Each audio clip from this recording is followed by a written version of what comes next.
to talk about what this is, what this process is. So first of all, thank you. It's wonderful to have so many folks in the room. I want to just give a quick shout out to the council members that we have who are joining us today. That's Councilman Pridemore, Councilman Pulley, and Councilman Pardue.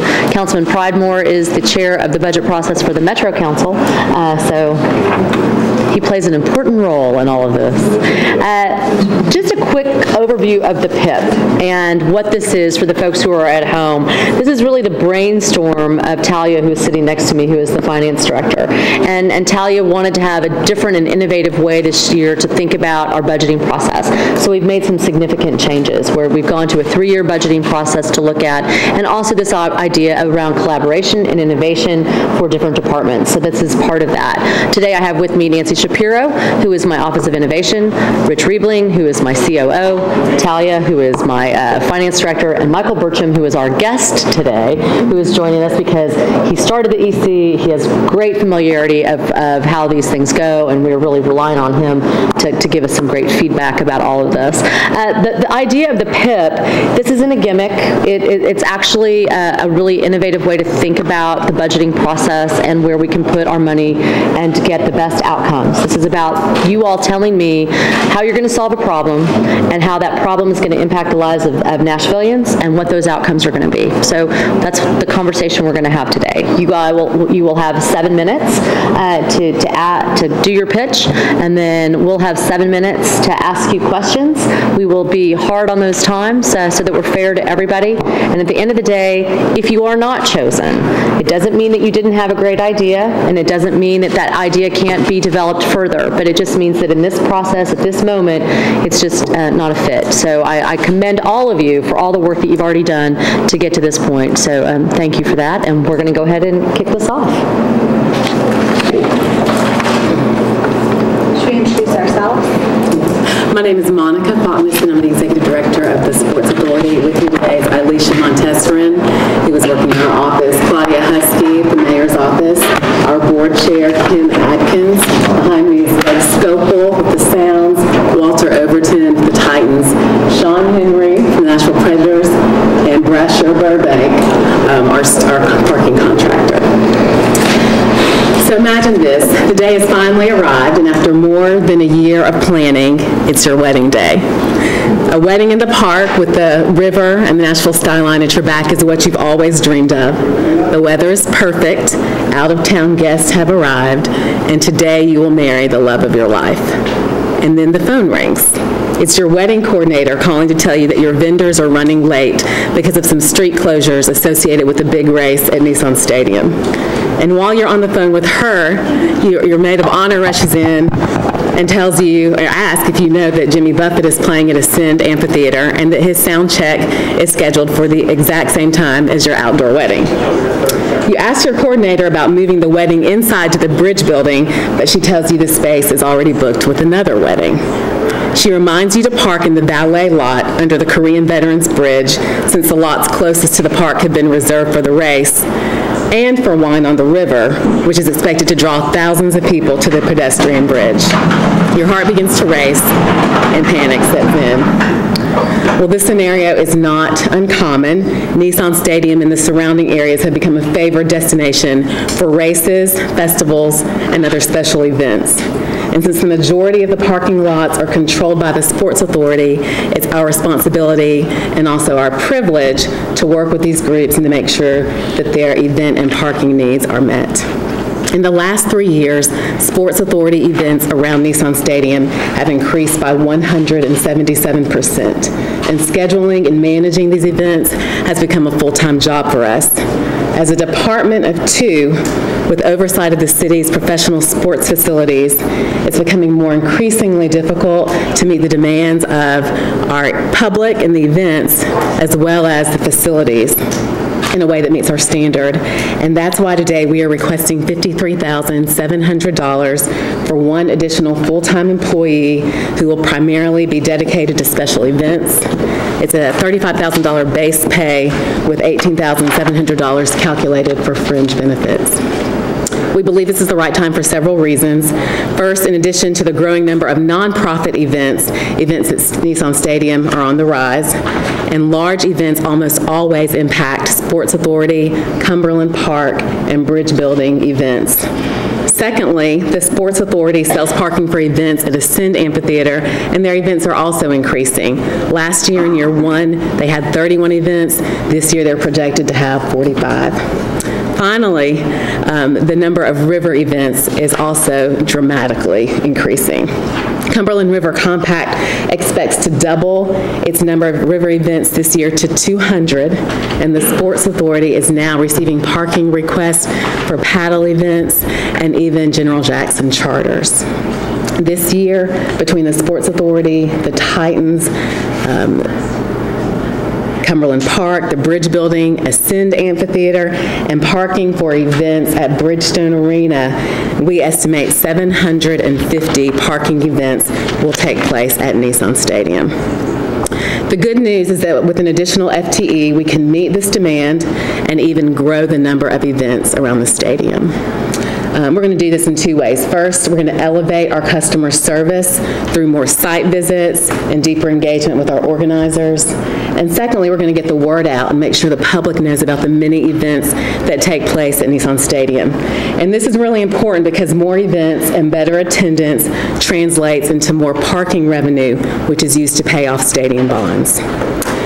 You can see from the group behind me that we have some amazing partners, from our parking contractor, Stewart Parking Solutions, to the mayor's office, special events team, and others.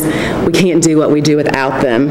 With additional staffing, we'll be able to more thoroughly analyze events and their use of space in the footprint.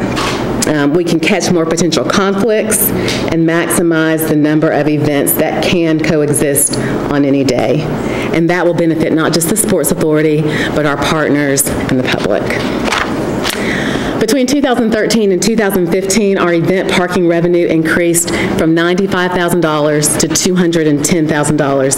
That's an increase of 120%. And more revenue came from events as opposed to our pay machines than ever before. We're on course to end FY16 with special event revenues in excess of $235,000, our highest total yet. And with another full-time employee, we project that we will see an additional 15% increase year over year for fiscal years 17 through 19. And actually, we think that's pretty conservative. So we're excited. We're excited about the growth that we've experienced over the last few years, and we're very excited about what the future holds. It's a real privilege for us at the Sports Authority to serve the people who bring these amazing events downtown and to be able to provide some discounted parking to our nonprofit organizations. We believe that we can do an even better job supporting them with additional support from you all. And finally, because a picture is worth 1,000 words, here are some photos from just a small fraction of the 750 events this year.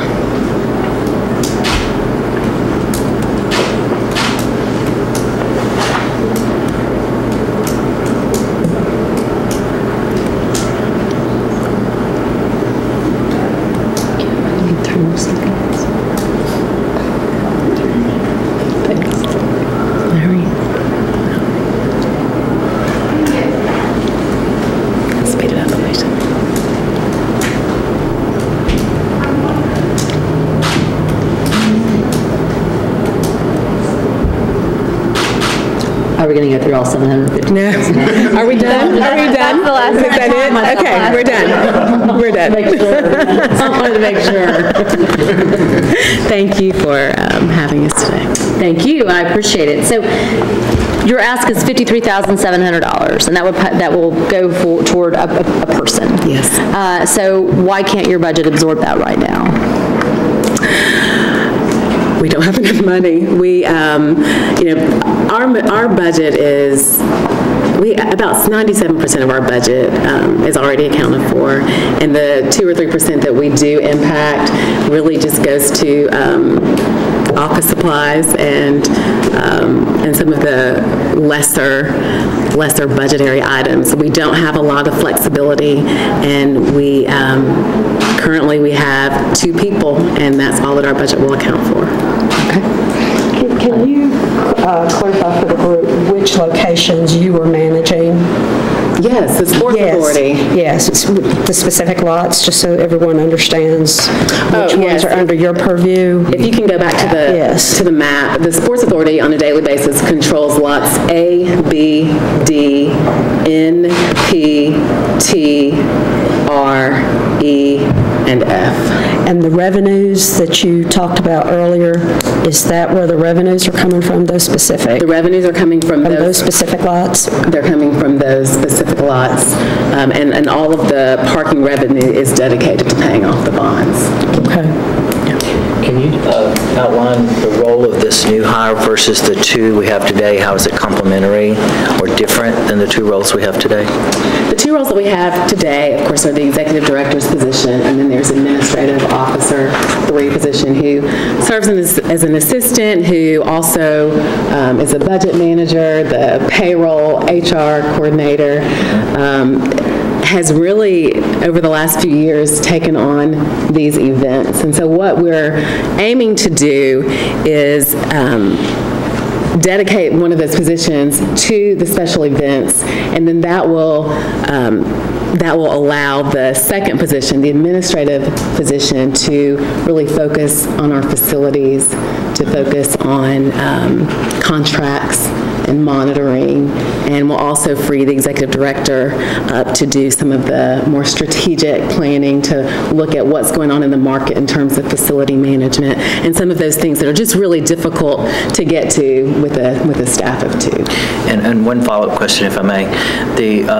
Have you looked at how optimized the schedule is? Are there gaps that we're trying to fill? Are we trying to avoid the overlap? Because the intro example you gave us, I enjoyed, but it was a bride being frustrated on her wedding day, and I'm interested in the revenue growth. While I'm empathetic to that problem, I'd be more excited about how we could optimize the schedule so that we could actually accommodate more events. Have you guys studied the optimization problem and what might be done with this role to optimize scheduling so we can get more revenue through? I think that right now we have a shared online calendar that is shared between the Sports Authority, the Titans, Cumberland Park, Ascend Amphitheater, our parking contractors, and so we've been using that over the last 2 years just for scheduling, because it was very difficult and there were a lot of conflicting events.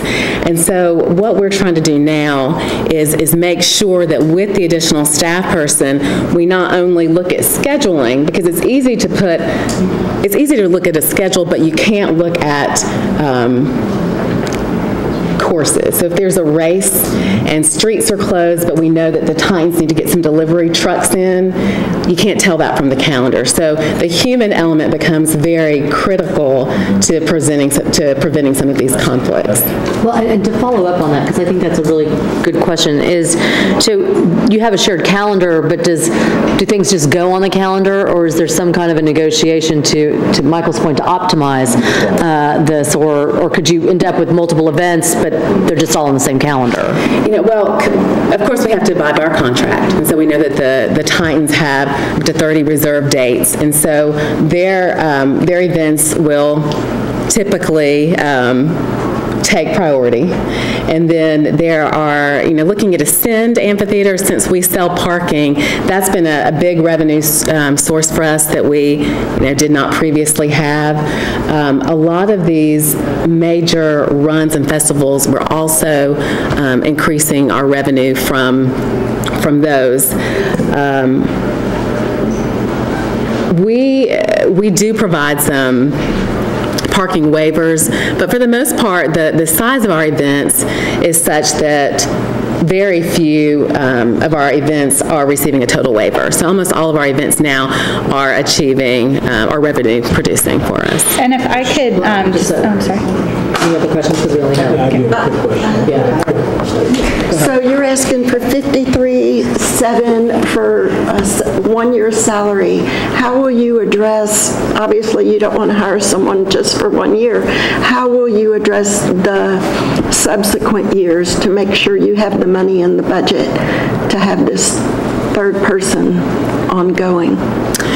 Well, at this point, we feel like the timing is critical, and I think if we're funded this year, but not in subsequent years, then, we have also made this request through the weather. We do want it to be recurring. So fundamentally, how is this position different than what your parking manager, your parking contractor is doing now? So what are we getting different than what maybe they should be doing under their contract now?